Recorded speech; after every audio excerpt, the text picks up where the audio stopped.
Hi everyone, Donna here. Welcome back to my channel. I am actually trying to go live every day for the month of September. So I personally would prefer to record, edit, and then upload the videos, but my camera software is not being cooperative with me. So I am just going to go live. I wanted to talk today about the busyness plague. And as always, if these videos are useful to you, if you find them even just entertaining, please like, share, and subscribe. I would love to hear from you about topics you would like me to address in a later video. Please feel free to comment below. I do look at the comments and I do take them into, if someone wants me to make a video on a specific topic, I'll probably do it, basically. So with that said, let's just kind of jump right into it. Right now, we are in a really unique position as far as the workforce goes, and that is when I was growing up, and I'm going to date myself a little bit. When I was growing up, we had a telephone tied to the wall.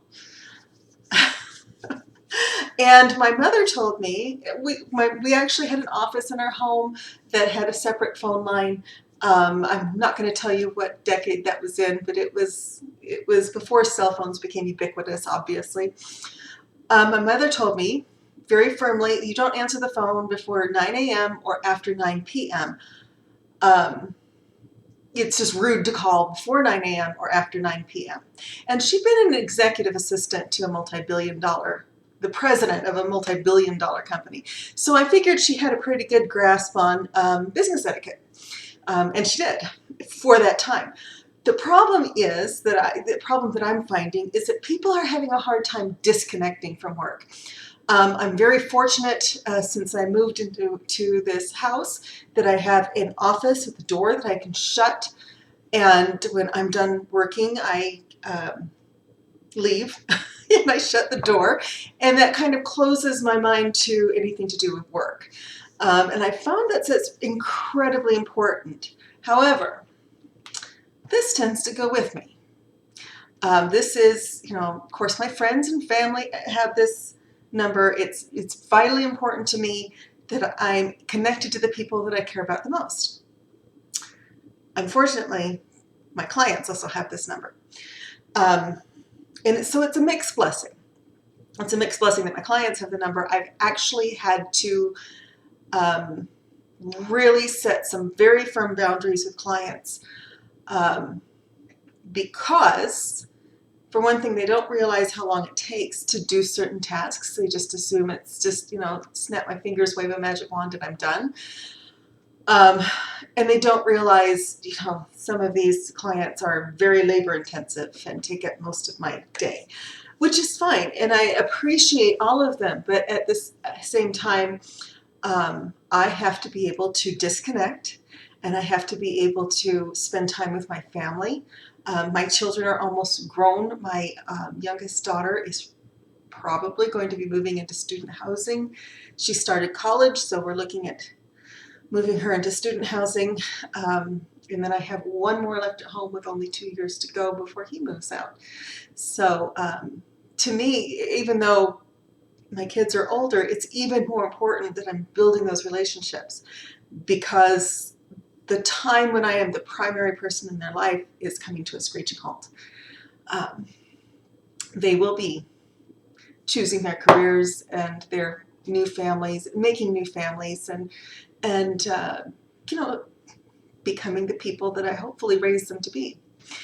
So they're not going to want to be around mom so much anymore, and that is kind of the order of things. And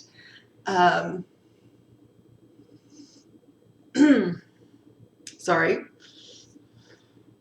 It is kind of the order of things. And then my significant other, my sweetheart, is he takes up a lot of my time because I want to spend time with him. And although he works even more than I do, which is kind of saying something, when he's home, when we're together, we put our phones away.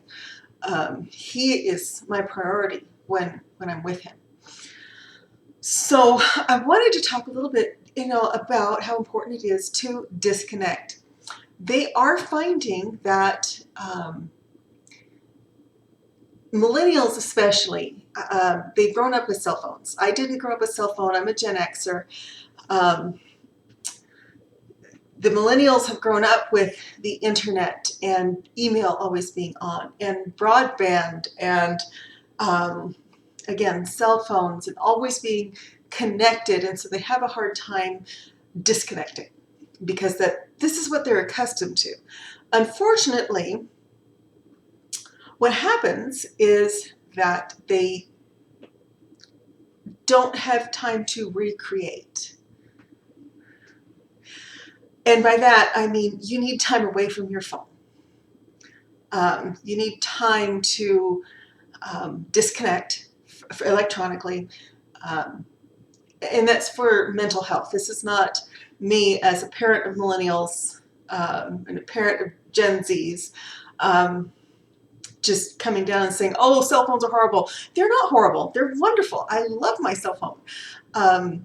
But it's important to be able to say, it's 5 o'clock or 6 o'clock or whatever time that you decide you're done working. And sometimes that may be a time imposed by your boss. I'm lucky enough to be self-employed, so that time is imposed by me. And so I say, it's 5 o'clock. I'm not working anymore.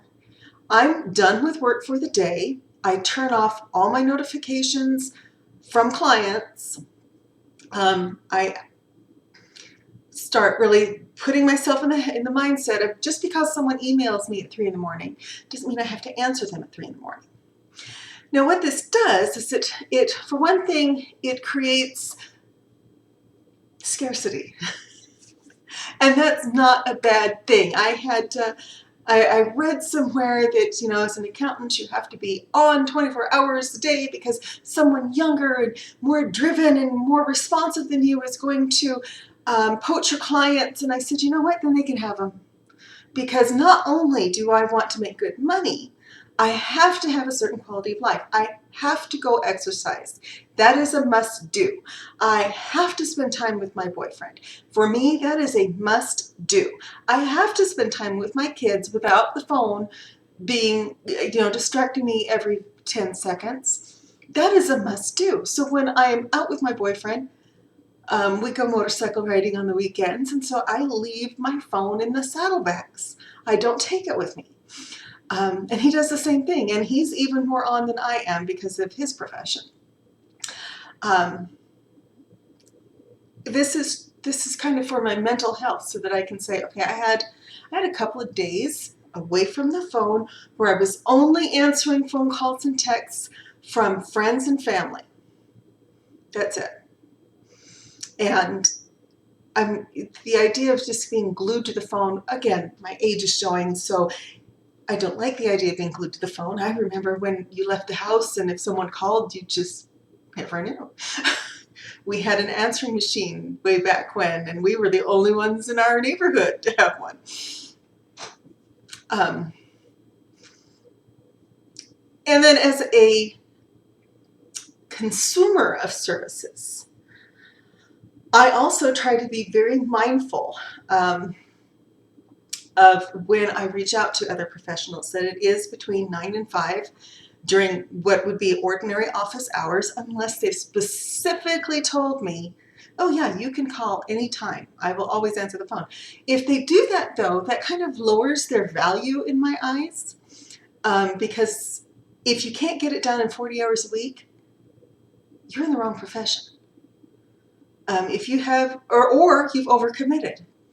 I'm in a time right now where I'm scaling back a lot of my hours because I'm also studying, and I figure if I can't get all this done in a reasonable length of time, and it is more than 40 hours, it's closer to 60 right now, but if I can't get everything done in a reasonable time,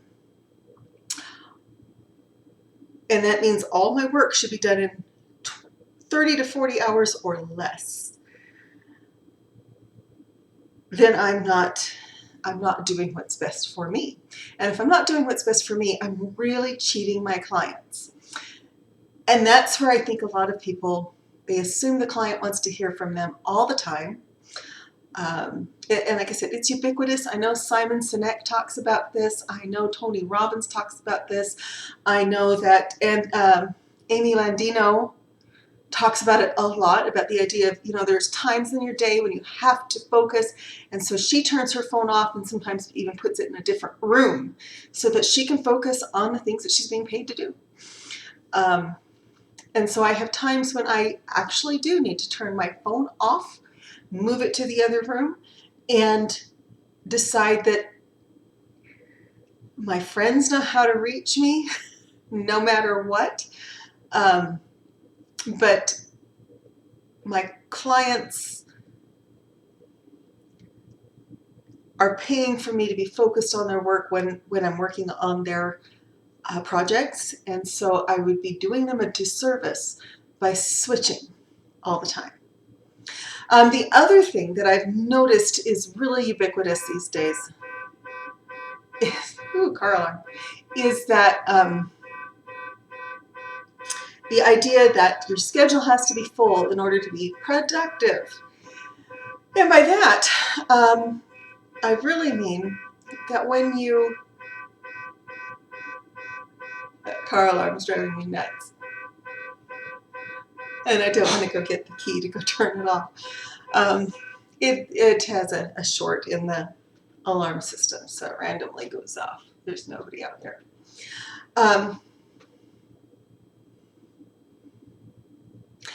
We tend to think that if we're not working 50, 60, 70, 80-hour weeks, we are not getting anything done. We're not being productive.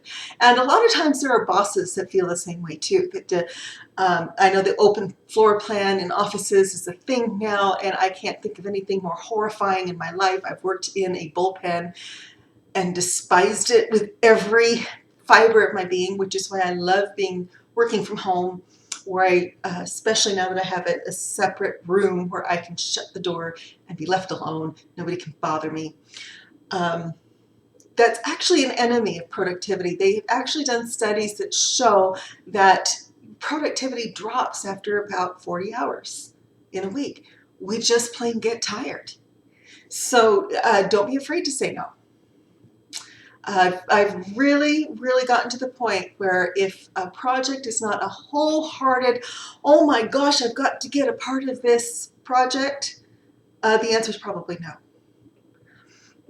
If I can't say yes with every bit of my being and really, really, really mean it, then I'm saying no. And that is because I feel like my clients are paying me to be very attentive to their needs. And when I'm overcommitted and over busy and feel like I'm being torn in a billion pieces because everybody wants a piece of me, then I'm actually shortchanging everybody involved. So it's better not to be so busy. It's better to say, it's 40 hours a week is all I can work. And to cite the studies that show it. I think I'm going to probably do another video on this later. I have a lot of ideas that just kind of through my brain, and I want to do videos on all of them. And again, if I can't say yes wholeheartedly, I'm not going to say yes at all, because I really want things to be, when I commit to something, I want to fully commit to something. I don't want to do a half-hearted, oh yeah, I guess I can do that, and then realize that I don't want to do that, and so I'm not going to give it my all. My clients pay me good money to really focus in on what they need. So, and with that said, if you are a millennial or a Gen Z, consider, you can put your phone away, and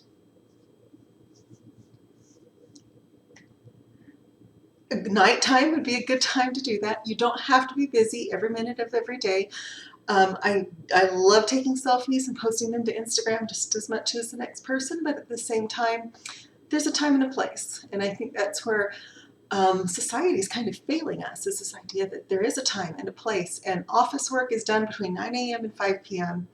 Um, with maybe, moving that window a little bit as I expand into other time zones. Of course, I would expand that time frame of our open hours to encompass the continental United States, but you can't be on 24 hours a day.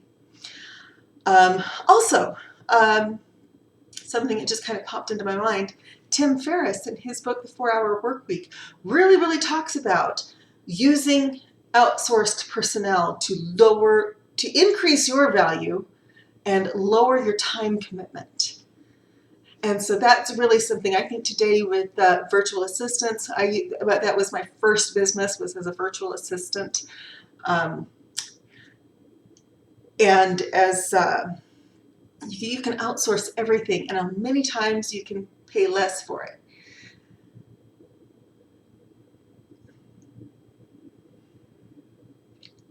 Let me get my thoughts together on that.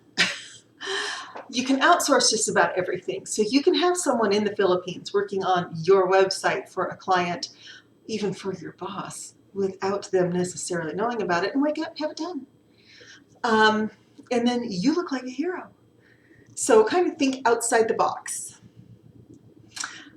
There's just a lot of things you can do to reduce the number of hours that you are just busy and start making the time that you're working truly productive. I will come back to this subject, I promise.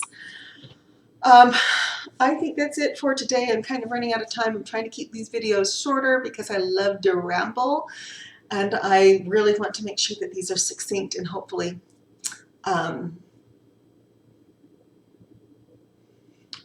more useful. So just to recap, don't be afraid to put your phone in another room if you need to think deeply.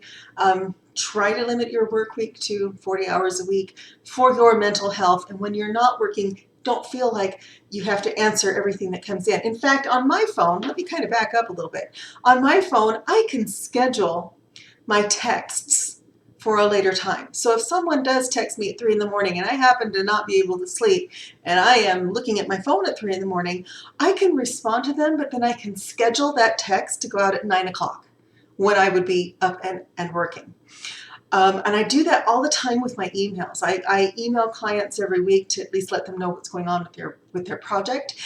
And I schedule those for Mondays.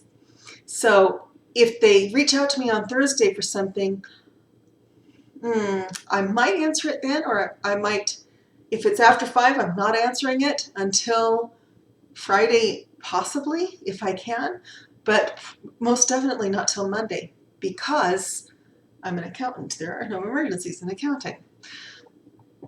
And because the idea of scarcity, if you're someone that's a little bit harder to get a hold of, not impossible, but if you say, these are my boundaries, your value rises. So I tend to schedule my texts and emails. You can do this in Gmail, you can do it in Message Plus and Verizon. I think you can do it in Samsung Messages. I'm not sure, but there's all kinds of apps. Outlook allows you to do it. You can schedule your responses, and I really wish Facebook Messenger would let you schedule things in advance like that. It is really nice. You can even schedule your posts on Facebook if you have a business page. So that, in fact, these live videos, if I were so inclined, I could schedule them so that they post at a later time.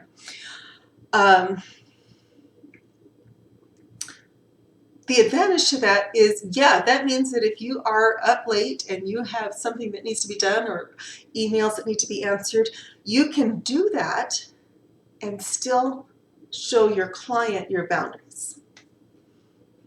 And I'm finding that is more and more important as time goes on. I don't have the energy I did when I was in my 20s. I wish I did. And I get, I don't like this about myself, by the way.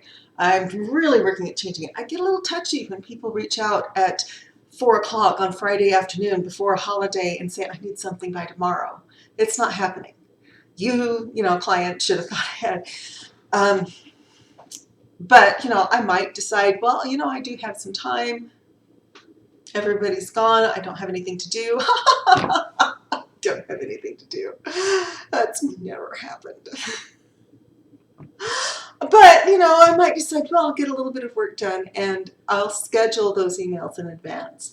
And if I'm working on my main computer, which is a desktop, which is what I'm looking at here, my camera's on top of my monitor, well, then I can schedule all of those responses in advance, and I can do it over text, and I can do it just about any time. However, here's another kind of challenge that I've come across. I have a client that just loves to bombard me with texts during the workday. Okay, it's during the workday. While I'm working on his stuff, to the point that I've silenced his text, and the only response I give him is, I'm working on your stuff. Don't interrupt me. I'm trying to do what you asked me to do. I can't do any more, and every time I have to answer you, it takes longer.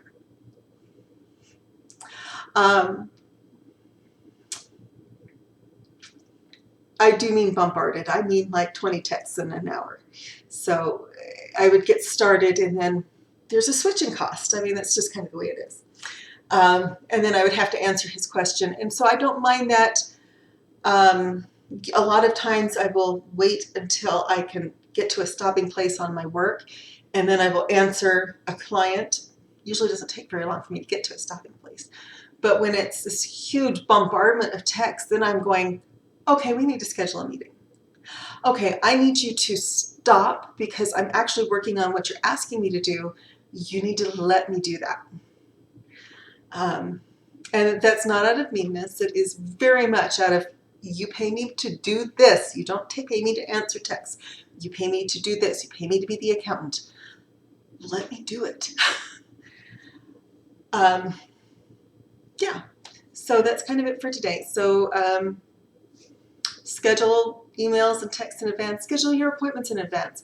There's nothing worse to me than having to jump up and, well, there's a lot of things worse. Let me rephrase that.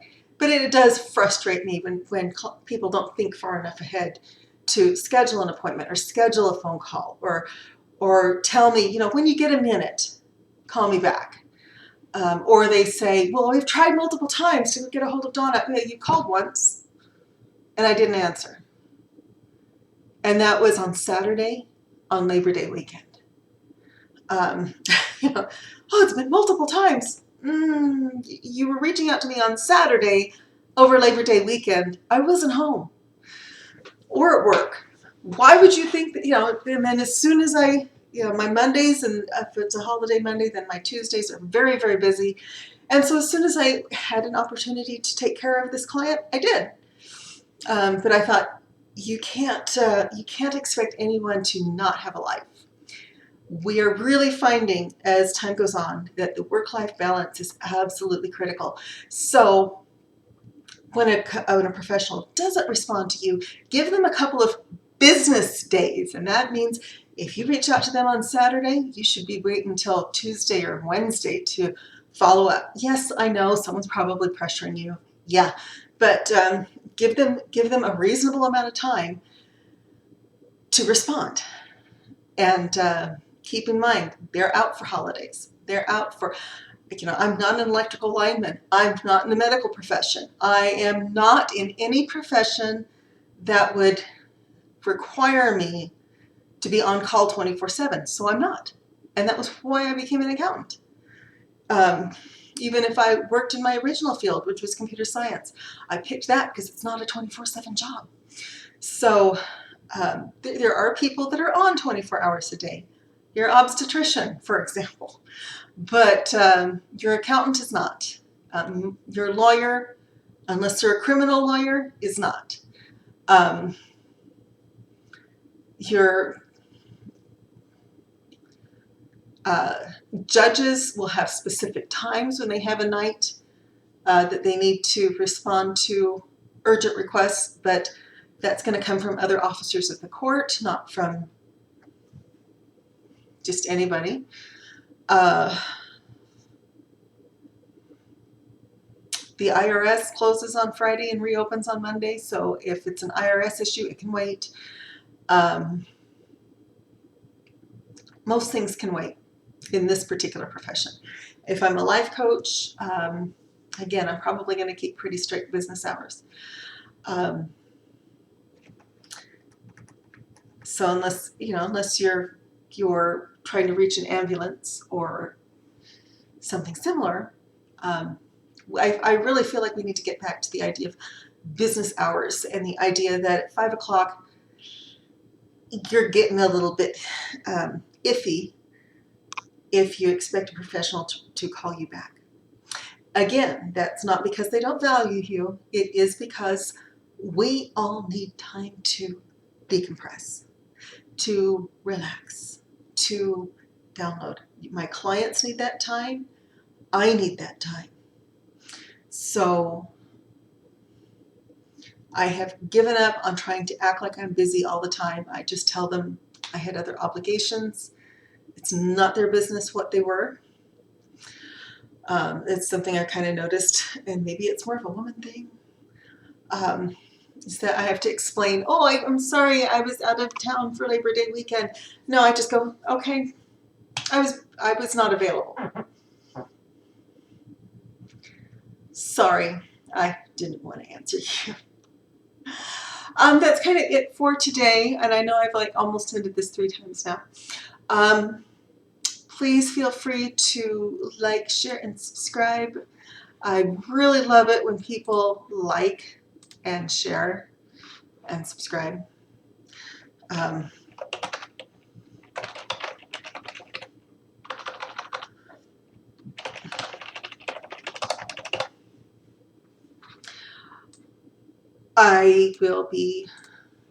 Feel free to reach out to me through my website or in the comments below.